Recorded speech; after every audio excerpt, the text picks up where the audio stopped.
All right, welcome to the Unfazed, Unedited podcast, where we provide commentary on complicated topics in an uncomplicated format. I'm Dr. Shaunna Payne Gold, and I go by she, her, hers pronouns. And Dr. Lisa, we're at 210. 210. We are just making progress here. It feels like we got to 200 and we just zipped by, but I think Yep. part of the reason for that is because there is never a shortage of topics that we're like itching to talk about. And so we got a hmm lot going on in the month of September here.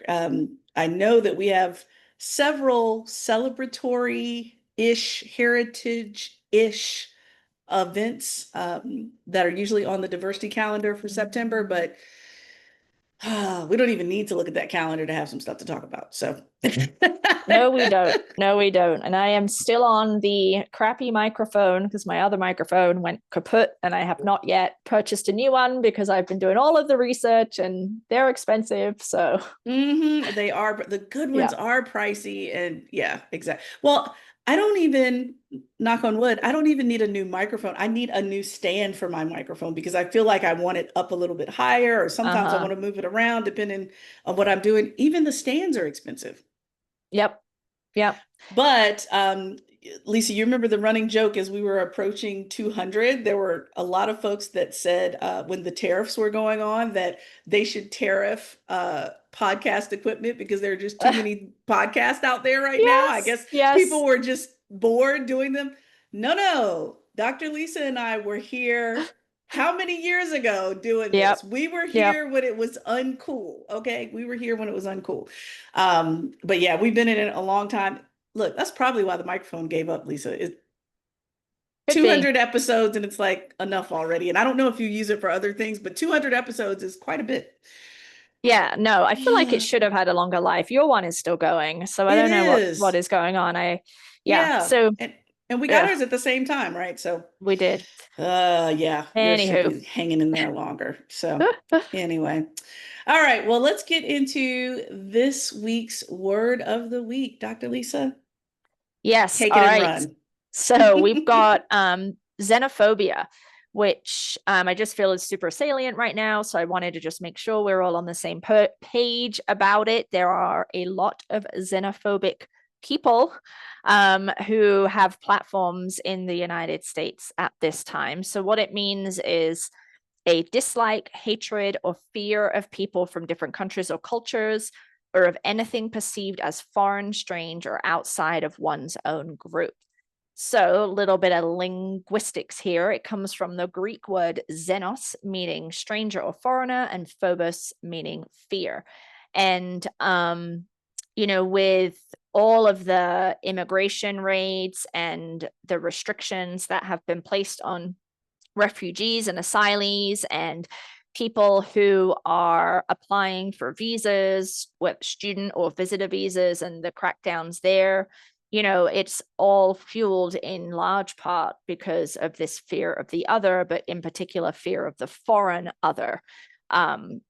People who think differently, who have different cultural expectations and experiences, rather than recognizing that diversity of thought and experience actually adds to this American experiment. But we have a significant rise in xenophobia from people, quite frankly, who should know better, right? Because they have had exposure. I mean, if you live in the middle of the United States, you don't have a lot of money, you haven't been able to travel, then any xenophobia you might experience just could be through lack of exposure. But there are plenty of folks who've had exposure and are still spewing xenophobic rhetoric left, right, and center.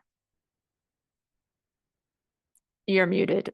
I How did that happen? I think I leaned that over and muted mistake. myself. Yeah, maybe. I think I leaned over and muted myself. Oh, I know what I did. You know when you hit your space bar and it mutes you? Yes. That's what I Yes. just did. Okay.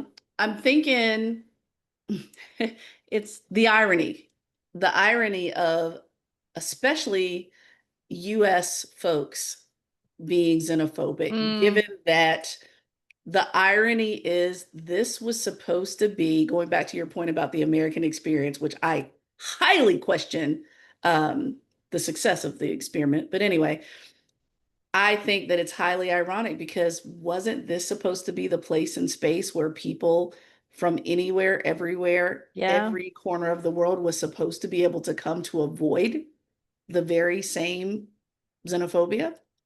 I mean, it's Yeah. like, so Trey has gotten me into watching Wednesday. I've been catching up on all the episodes, so we talk about Wednesday all the time. If you Mm-hmm. haven't watched it, y'all, for those of us who are old school, we know that this is the updated spinoff of Yeah. the Addams Family back in the day that most of us really loved. And anyway, when you have a school like Nevermore that's supposed to be created for the sake of being a haven for the quote unquote misfits that don't necessarily fit in, or they're fleeing from something, or they need a change of pace, or they just need a different experience in life. We have that here, but we're still espousing the same things that many folks fled. It's Yeah. shameful, but that's our reality. Yeah, I mean, nation of immigrants, right? And so, It's many of the unreal. very specific people who Mm-hmm. are espousing these anti-immigration opinions have families, ancestry themselves That's that right. come that are immigrants, right? That's right.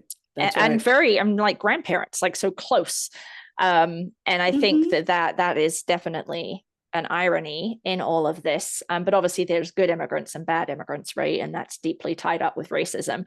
But xenophobia is a huge issue, and there was a lot of xenophobia back in the 1930s, pre-World War II, right? The U.S. actually turned away a massive ship of Jewish people escaping Europe right before 1939. I forget the date Mm-hmm. exactly, because they didn't want Jewish people coming to the Mm-hmm. US, right? Um, Mm-hmm. so I don't have this, there's more to that, and I am just recounting that from thin knowledge. So you probably want to go Mm-hmm. look that up, but we are definitely Mm-hmm. seeing echoes of the 1930s right now. Mm-hmm. And it will continue as long as, I think that's what's so fascinating about all this is, it's kind of once you sweep something under the rug for decades, the rug is no longer flat, y'all. Like we can't Yeah. ignore it. We can't ignore the need to give space, face, and thought to what true immigration can and should look like in a more humane way. But we just continue to sweep under that bumpy rug, and here we are. So, Yeah. anyway, but yes, you're All right. right. This is nothing new here. Nothing new. Mhm. Yep. All right. So let's get into phase one. All right. So, Dr. Lisa, I have been scatterbrained to say the least when it comes to the amount of stuff I've had to Hmm. take in, process, read, listen to, mull it over, reflect on. It's been a lot. As I've shared with Dr. Lisa, I'm starting this fellowship actually coming up in just a few days. And one of the readings, one of the many readings, look, I'm back in grad school essentially. This is what it feels like because Yeah. when I saw the quote unquote syllabus, I'm like, Oh my goodness. what? And so, anyway, one of the readings on the syllabus for this fellowship was called The Business Case for Purpose. And I'm thinking to myself, oh, this is interesting because this is through the Harvard Business Review, sponsored by EY. And I'm thinking, what in the world does this have to do with this fellowship on social impact and social impact strategy and the connection between leadership, faith, and so forth? And when you start getting into the document, it talks about a global survey that was conducted across 474 executives, asking them about the importance of purpose in their business or organization. And as usual, here we go, Lisa, sitting up here being hypocrites. Everybody has a level of hypocrisy in them. It's just a matter of where it is and how much it is. The hypocrisy of 90% of executives understanding the importance of purpose, but 46% said that they had a strong sense of purpose within their organization. And even less than that, 44% said that they are trying to develop a sense of purpose, despite knowing how important it is. And how they define importance, of course, is based on the impact both internally and externally. So, how many people feel a sense of belonging and choose to stay?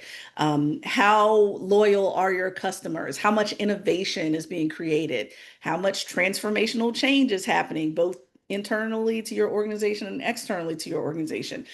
And so, Lisa, I knew you would get such a kick out of some of the language that they used when they started breaking down kind of the purpose demographic of these executives and their organizations.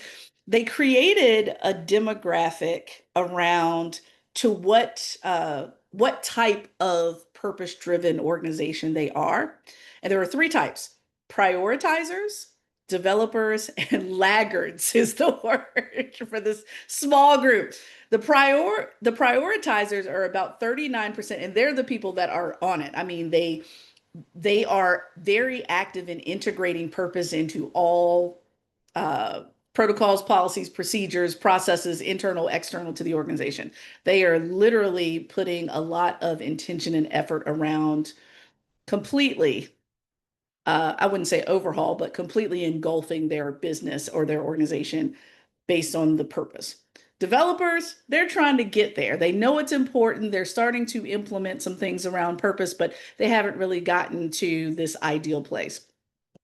And then you got the laggards. And these are still the people that say that purpose is important, but they haven't even touched purpose. Um, or they have a purpose, but they haven't been effective in infiltrating all of that throughout the organization. And so, with that, the reason why I thought this would be a good topic to talk about, Lisa, is because we've talked about some of these concepts before in regard to what does your organization stand for? Is Yeah. it valuable to the world, society, or all groups of people? And if not, how does that actually directly affect your bottom line, and it directly affects real people's lives? And I think this is just one more angle to those previous conversations we've had before around, does your organization have a purpose, and do you even realize to the extent to which a lack of purpose can harm people internally and externally to your organization? And so I'm still processing because I just read it a couple of days ago, but Lisa, I just thought it was a really good case to kick around because we talk about business cases for diversity, equity, and Yeah. inclusion all the time. I haven't seen it kind of fashioned in this way. Yeah, it is interesting. And I did notice immediately when you showed me this information that gap between the 90% of those 474 executives who said, yeah, I understand that having a purpose is important, but only 46% of them saying it informs their strategic and operational decision making, right? So there's that performative component. And I do wonder, I wonder how that question was phrased. And, people lie on surveys. So I imagine that Yes, yes. social desirability bias probably creeped in there a little bit with the question around, do you think purpose is an important aspect of business, or whatever it was framed as, right? And people are like, well, I kind of have to say yes to this. And I also wonder how purpose is being defined, right? Because my purpose could be, I want to make money. That's what I see as purpose. So yes, absolutely, that's important to me. What I think is also interesting from what you've been sharing here, it flagged for me, I think mission-driven organizations, and I don't know the breakdown of these 474 executives, right? Probably few of them would necessarily describe themselves as mission-driven, but I do wonder if mission-driven organizations assume that because they are mission driven, they exist to solve some kind of problem, that they don't actually have to do any work around integrating purpose into strategic and operational decision making. Right? Like of course we're purpose driven because we have a mission and we're mission driven, and mission and purpose are the same, right? So we don't really need to do anything. And so then you think about how that could manifest as discontent. It's particularly within the organization. So that popped up for me. I don't know if when you were reading it, you got a sense of kind of the diversity of this 474 business executives. What are their businesses, and if it said anything about what organizations might be more or less willing to engage in this discussion around purpose. Well, a couple things I'm thinking about, Lisa, is that I'm still, and this is not nitpicking your statement, it's asking for clarification. Just like we need clarification on how purpose is defined, I Mm, also want to know how we continue to define mission driven as well, yeah, yeah, because you're not going to find it's rare that you're going to find an organization that doesn't at least have a stated mission or value statement. Like they have some sort of mission and vision statement. And so when we say mission driven, I know that oftentimes you and I in our world, and the people that we work with mostly, they're thinking about very altruistic mission statements. yes, yes, But every mission statement is still mission, like going back to what you were saying about purpose being, if my purpose is to make money, then I'm purpose driven, right? I'm making a profit, if yeah, you will. Well, your purpose may be, whatever. It could be profit driven, it could be not altruistic, but still it's a target that we're trying to hit. And so I just don't want to make the assumption that mission driven is always altruistic, because every organization has like even as we continue to draft proposals for work and things like that, where we know that we're attempting to work with like a nonprofit or some sort of altruistic uh, benefactor type organization, I've been trying to like pull mission driven language out of those proposals, because it's almost like a signal. Like, maybe mission driven is primarily used for nonprofit organizations, but for profit organizations are also driven by a mission of some sort. It's just a matter of what it is. So I think a number of the words in this report need operational definitions that weren't in there, including mm-hmm. purpose. And then when it comes down to the breakdown, they did not give a lot on the breakdown of the 474, but they did say that it was global. So I don't want to make it seem as if it was only US executives, because it certainly was not. Yeah, So, so that's interesting because now you have an international intercultural layer, right? yeah. And so that Let definitional piece me, becomes even more important. right, right. So this is what we do have in regard to that 474 breakdown. So forgive me because my screen is so small. Um, So 474 participated, and they're from, it's almost a convenience type sample, Lisa, here, where they're all Harvard Business Review e-newsletter subscribers. So these are people that Okay. already have a penchant to lean towards Okay. HBR. So that's one thing. 37% of those are companies with 10,000 or more employees. 31% in the range of 1,000 to 10,000. And then the remaining 30% of respondents are in organizations that are 100 to 999. Okay. The people that responded were executive leadership or board members. So clearly they have a different perspective on things Yep. than if you Yep. got a middle manager involved here. So 20% were executive management or board members, 28% middle, and 15% were coming from other areas in their organization. The industries that they selected from were manufacturing, as about 16% of the respondents, 13% in financial services, 10% in technology. Other sectors represented no more than 9%. So if we're talking about the Okay. traditional mission driven ish organization, clearly they're in a minority of this number at 9%, if not less. And then when it comes to like the regions, 42% were from North America, 28% from Europe, Middle East, Africa, 28 from Asia Pacific, and then 7% from Latin America. So, you get a broader region, but Yeah, so yeah, it's a still pretty very skewed towards the small, US. Yeah. exactly. Yep. And very small in regard to mission driven folks, if at all, in Yeah. that 9%.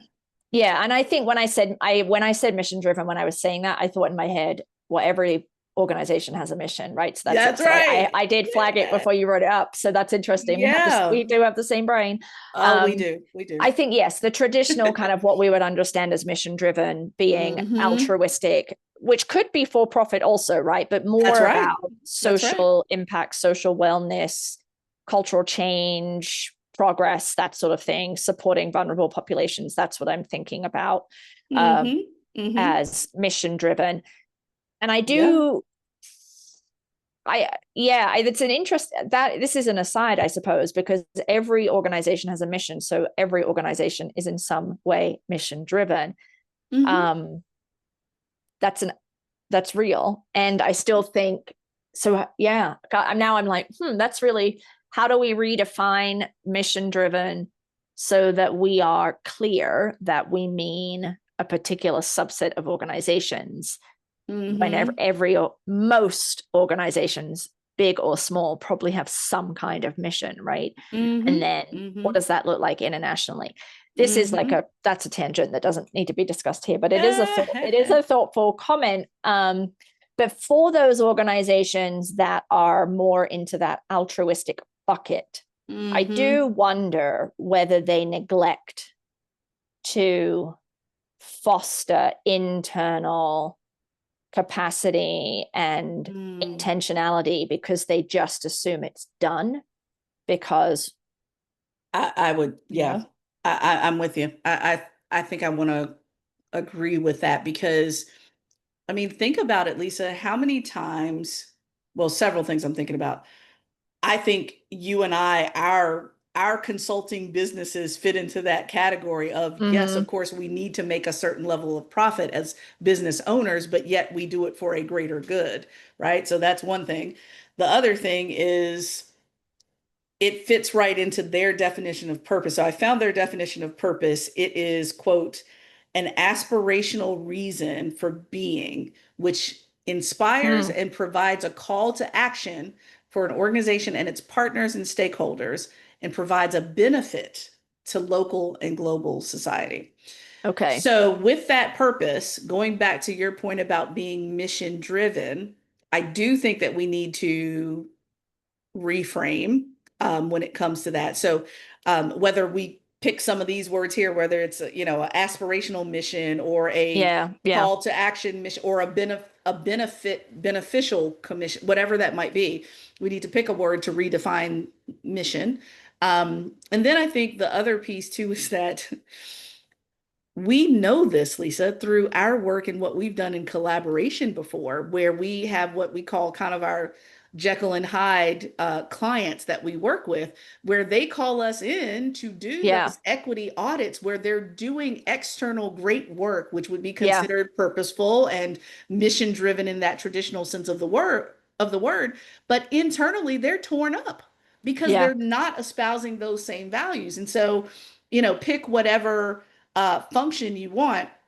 Let's say the client is a nonprofit that tutors uh, low income black and brown kids after school, but yet the black and brown colleagues that you have in the office feel like they don't matter, they're not important, and their yeah, office gets run over by a Mack truck because you treat them like crap. yeah.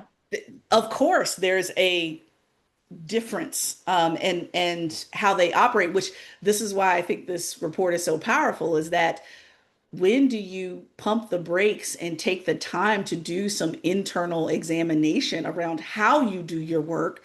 Because how you do your work, hopefully, is just as purposeful as the outcomes that you aspire to. You Mm-hmm. can't run a Mack truck through your organization and think that you're going to come out of it with really great outcomes and good feelings. No, I mean, I think it's that's the sense of belonging and all the other equity and inclusion aspects that we look at all the time gets obliterated. And actually, I think it becomes purpose is a great opportunity to mask exploitation that we've talked about ad nauseum on this Mm, podcast.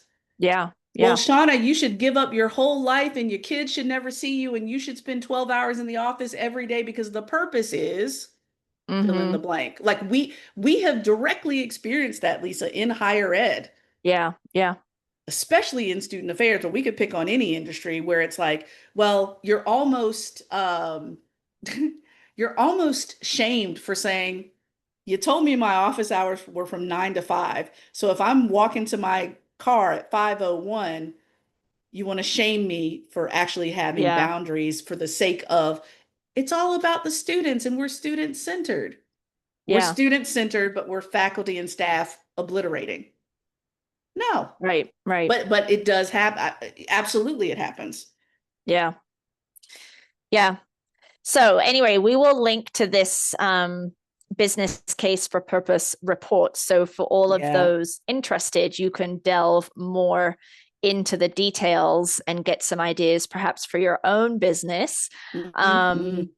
But certainly, Shaunna, I'd love to have you circle back once you have begun your fellowship and perhaps had discussions about this and seeing what other people's opinions are and how this kind of fits into this larger puzzle of what you're doing with social impact. I think that would be pretty neat to hear more about that. Mm-hmm. Yeah, absolutely. I'm gonna be taking a lot of notes. Let's put it that way. Okay. Let's see what the meeting of the minds produces, right? Yes, yes. Oh, all right. Take us into phase two, please. Okay, I couldn't let a podcast go by without talking about the Supreme Court ruling related to racial profiling. So this is a few weeks ago now from when this episode is airing, but there was an emergency application by the Trump administration to the Supreme Court related to a district court injunction. I want to get my words right here.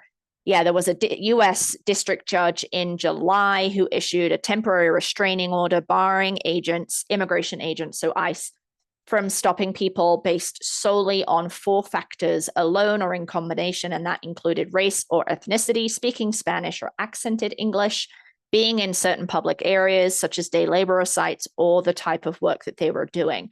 So the Trump administration appealed that up to the Supreme Court, their own personal little appeals court. And lo and behold, to no surprise to anyone that's paying attention, in a 6-3 decision, the court lifted those restrictions on roving immigration patrols and essentially cleared the way for racial profiling. There's no other way to put it, really. ICE is now allowed in Los Angeles. This applies to Los Angeles. So the degree to which this is applicable outside of Los Angeles or the state of California is unclear at this time. But essentially, ICE can see a brown person, see a person who, quote unquote, appears to be foreign, shall we say, maybe speaking in Spanish, and just approach them. And that is sufficient for them to ask for their papers and ask for their immigration status. Now, what had been happening in Los Angeles is that US citizens had been pulled into this dragnet, right? So there were a number, like multiple US citizens who had been detained, aggressively detained, shall we say, by ICE. Documentation had been provided, whether that was a driver's license, a passport, some other like green card or whatever, to ICE, and they just ignored it. And then they detained these people for, anywhere between like 1 day and 6 days. And so these really horrible stories. And so that was part of the lawsuit. And I think it was the ACLU that filed the lawsuit. And now, they have free reign. So this case is still moving its way through the courts. So the Supreme Court lifted the temporary restraining order as the case continues to move through the court. But there was 2 notable things in the decision. So we had a dissent that was written by Justice Sonia Sotomayor and joined by Justices Jackson and Kagan. And she stated, among other things, I will quote her here: "We should not have to live in a country where the government can seize anyone who looks Latino, speaks Spanish, and appears to work a low-wage job, rather than stand idly by while our constitutional freedoms are lost. I dissent." So she said a lot more in her dissent. This was, this was on the emergency docket, right? So it was an opinion. It wasn't really an opinion. It was a decision. And then you had Sonia Sotomayor's dissent, and then Brett Kavanaugh, as one of my favorite podcasts call him, Coach Cav, father of daughters. He did a concurrence, and another legal commentator, Shaunna, had said that it always feels like when Kavanaugh writes his concurrences, because he does them a lot, hence the nickname Cavcurrence, he's trying to persuade himself more than anyone else, right? Like it's like he's trying to persuade himself. And so he basically said something. Let me see if I can get you a citing here. Let's see. He wrote that race can be a quote unquote relevant factor alongside other quote unquote common sense indicators, such as employment in landscaping, agriculture, and construction, and limited English proficiency, in forming quote unquote reasonable suspicion to interrogate individuals. So this reasonable suspicion piece is really important legally, but in her dissent, Sotomayor said that the description, the way that he described the stops, I forget how he specifically, but he made it sound like, Shaunna, like these ICE agents are just kind of like slowly walking up to people and being like, excuse me, ma'am, would you mind providing me your documentation?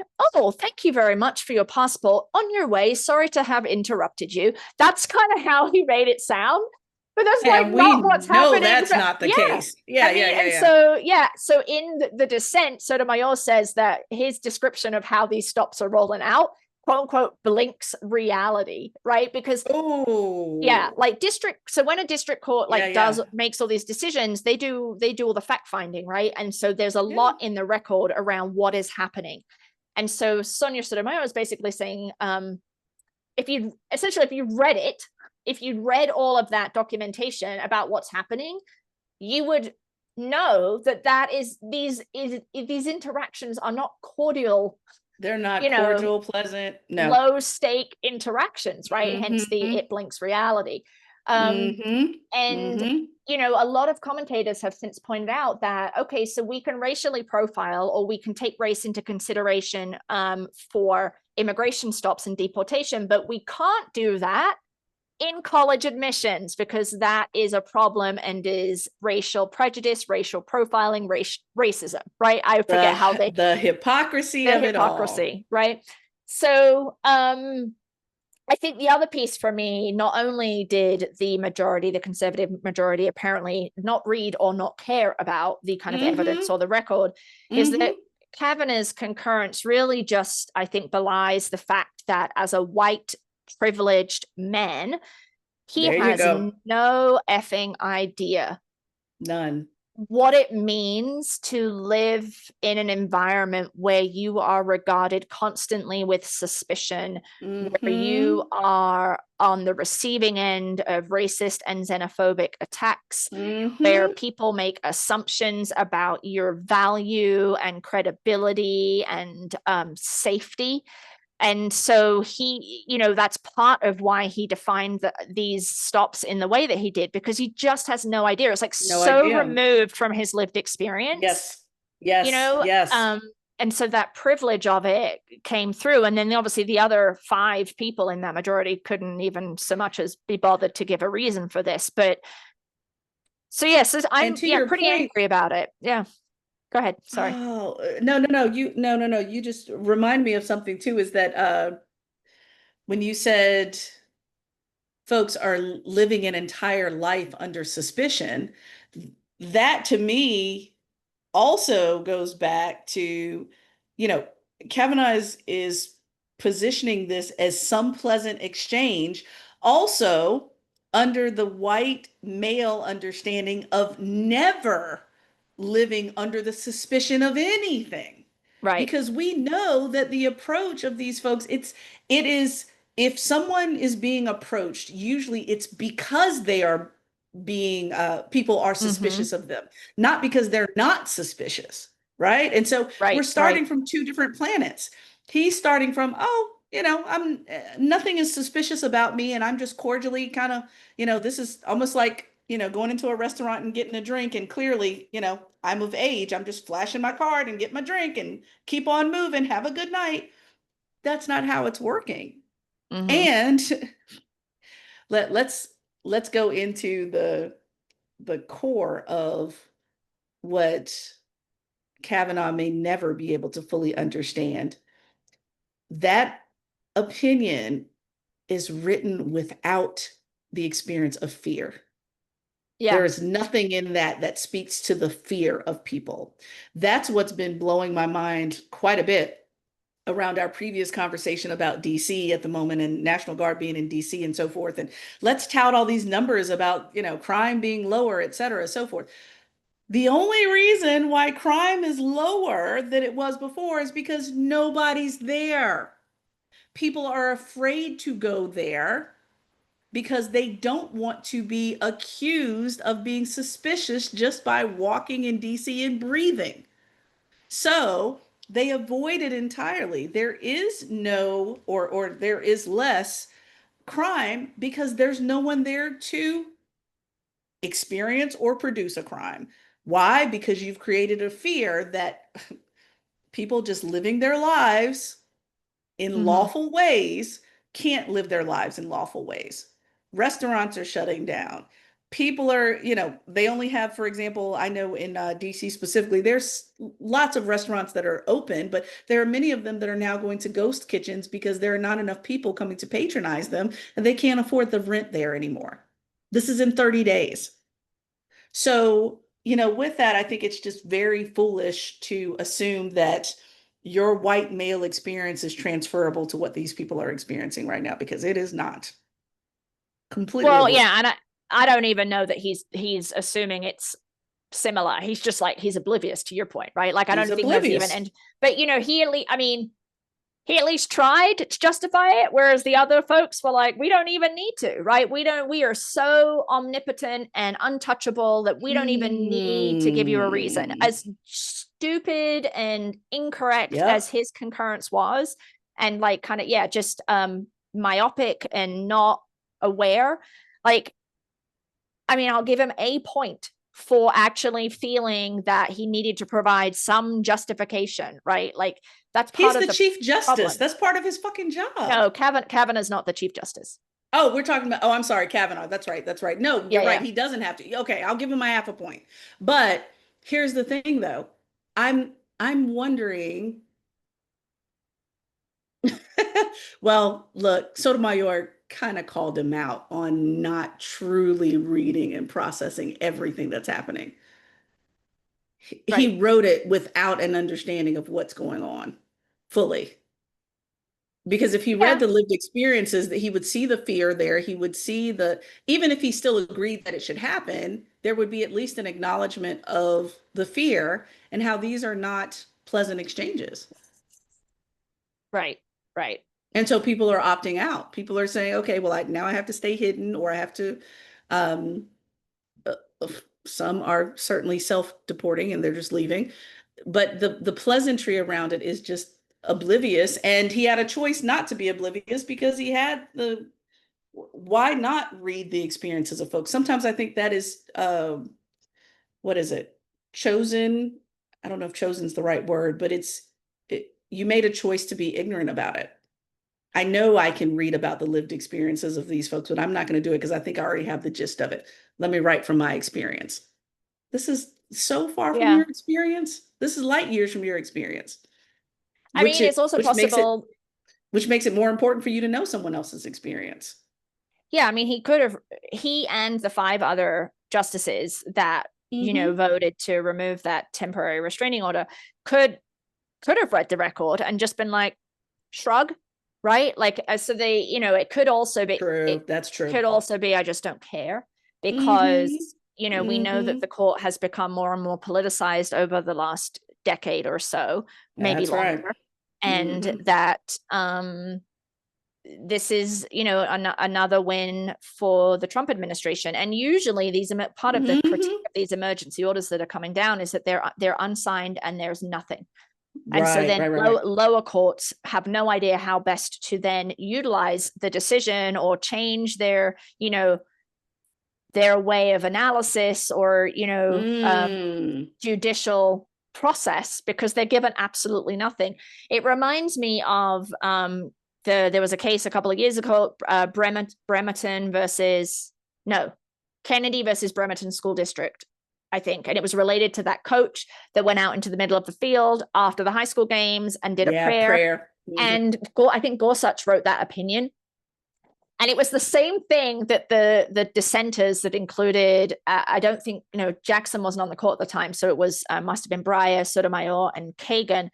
The same thing, like they're like the way that Gorsuch described what was happening after these football games with the coach going on the field, and then the record that had students saying they felt pressured to participate. Like, it's just like he just like ignored it. And so I think in the dissent, like the three justices like put the picture, like they put pictures of what was actually happening, because I think like Gorsuch was saying it was just like a private prayer that the coach did, that, you know, students chose to join. It was on his own time. And like the actual record, again, was just like so far off the reality of how he was describing it in the opinion. So it reminds me a bit of that, obviously slightly different circumstance, but you have, you know, the one justice that felt like they needed to provide some justification seems to be providing a reality that is so detached from what is actually happening in LA. But so you now have a situation in LA and perhaps in other places where ICE could just roll up to you based on the color of your skin, right? And just be like, oh, I assume, like, you know, because you can only properly be a legal or be a documented American if you're white, right? So, you know, people and like, speak English. or but not accented English. So people And who, what is an accent, which we have talked about on this well, podcast before? yeah, Everybody has an accent. everyone has, okay, so non-American accented English, right? So yeah, so you could have someone from Ukraine, you could have someone from Canada, you could have someone from Australia, and they're all white.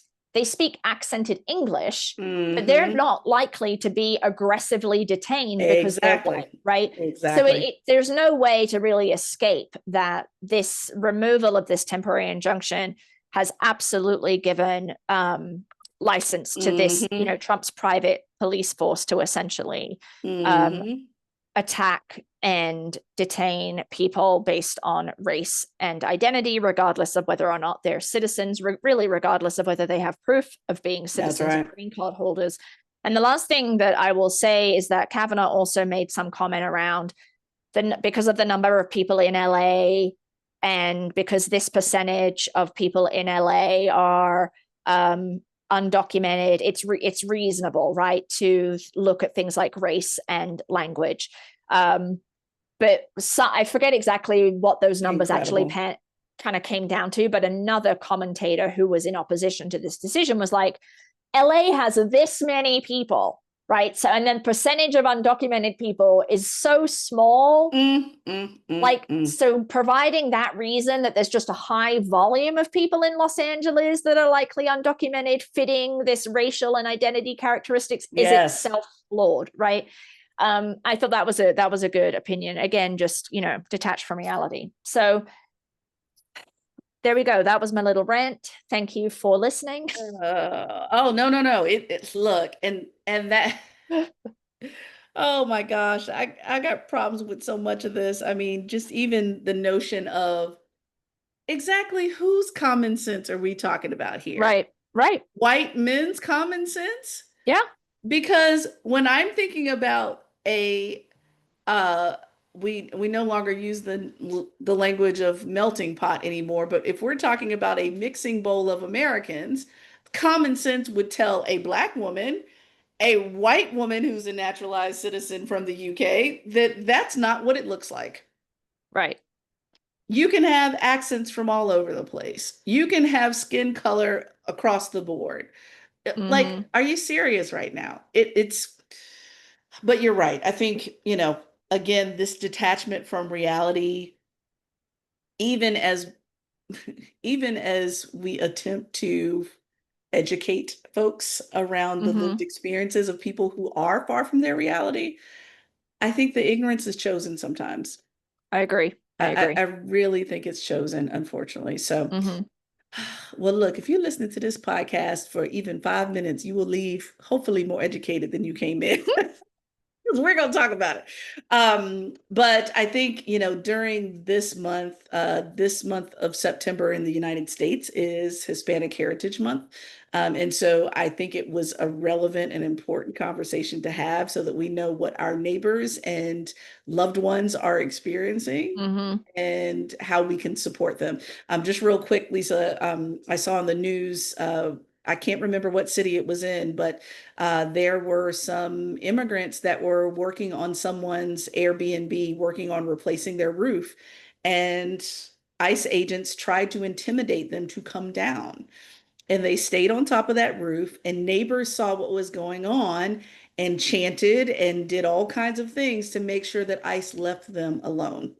Wow. I am all about the resistance up in here, Lisa. I am all Mm-hmm. about the resistance because, without resistance, we already know we don't even have to imagine what would have happened. Right.